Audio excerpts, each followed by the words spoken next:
Baada ya siku ndefu ya masomo, sasa muda wa shule umekwisha. Wanafunzi kutoka maeneo mbalimbali ya mji wanaanza safari ya kurudi makwao.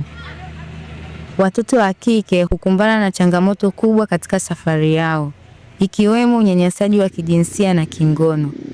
Vijana wa kiume hutumia changamoto hii ya usafiri kwa manufaa yao binafsi, jambo linalopelekea wanafunzi wengi kupata mimba wakiwa masomoni.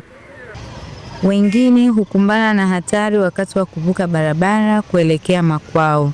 Madereva wengi hawazingatii alama za barabarani wala usalama wa waenda kwa miguu. Hali hii huzidi wakati wa jioni ambapo msongamano wa magari huongezeka na kuhatarisha zaidi maisha ya wanafunzi.